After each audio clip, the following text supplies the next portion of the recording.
Hello, this is day 7 after my procedure. I think this is my third or fourth post. I had to remake this video because I guess the last one was too long, so I'm going to keep this one very short. If you need to know what happened the first couple of days, you have to go back and look at those particular videos.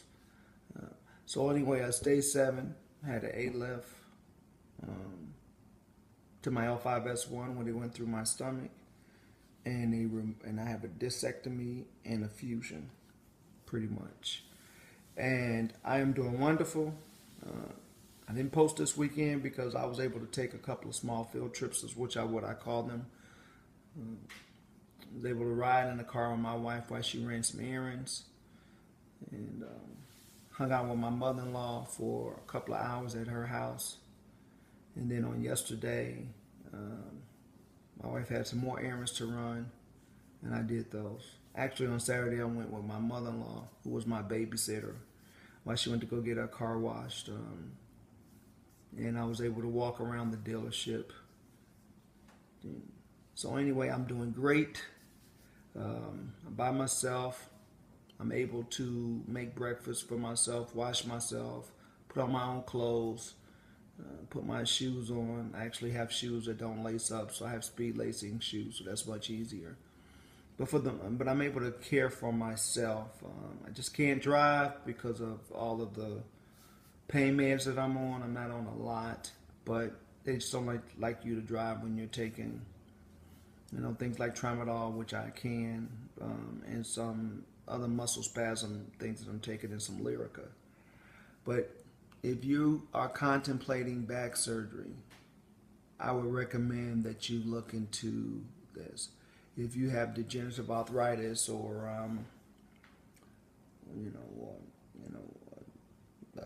ruptured disc or a herniated disc, if they can go through your stomach and fix it, I think your recuperation time is going to be a lot easier.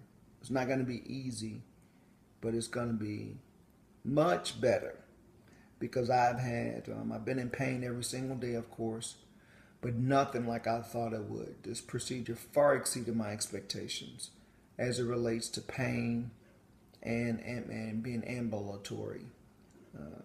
My wife and I had developed this whole plan of people caring for me while she was at work, helping me do this, helping me do that, helping me up and down the stairs, and I've been able to do all those things very carefully, not at a quick pace, probably not at my pace, but I've been going at the right pace. So I'm still on my meds. Yesterday I decided I wasn't going to take them just to see how much pain I was in. And so I didn't take them for about 8 hours. And I could tell that my back started spazzing up a little bit, but I was still able to move around. I just couldn't sit down as long. But this has been a very successful surgery. I'm on a 12-week schedule. I'm not sure when my physical therapy starts. I'm not sure how long it's going to be, but I'm going to make sure that I chronicle that for people who may be contemplating having back surgery. There's no reason to be in pain. I was in pain way too long. I'm probably 2 years overdue having this procedure, but I was too young, and they thought that it would be better for me to try, other avenues utilizing a pain specialist team, which did a great job of managing my pain and trying to, they helped to get me walk, but it was all temporary, and they were very forthcoming, excuse me, with that information. So this is supposed to be more permanent. I have a new disc, like I said. I think the area in my L5 is much stronger. And of course, because mine had completely collapsed, which nobody knew. They thought it was some space left there, but it had completely collapsed, which actually explained why I was going through so much pain. So I am happy to answer any questions of anybody that's out there, because back pain is beginning to be very prevalent in our time, because a lot of our jobs require us to sit all day long, like mine, and we probably don't have the right ergonomic equipment in our offices. A lot of corporate companies don't really want to pay for it. And so thus we just try to do the best we can. And then you got to be very conscious of how you sit and how you type, and all those things, because all those things kind of wear on your back if you're doing them improperly.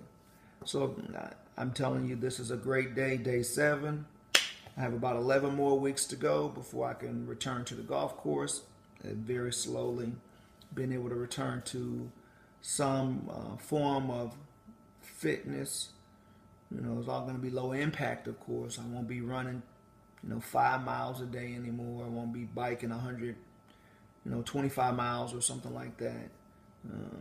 Probably won't hit a drive 260 yards. But I just want to be able to do those things at some type of a level of satisfaction, because it's better than not doing it. So I'm trying to do everything I can during my recuperation process, and the main thing they told me is don't bend, don't lift, and don't twist.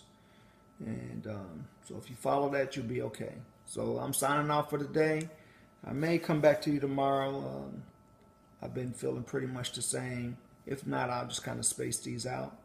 But I'll be checking the blogs. I'll check my email. If you have any specific questions you just want to ask me, you don't want to put it out there to the public, respect your privacy. You can actually connect with me at WRILEY0126 at Comcast.net.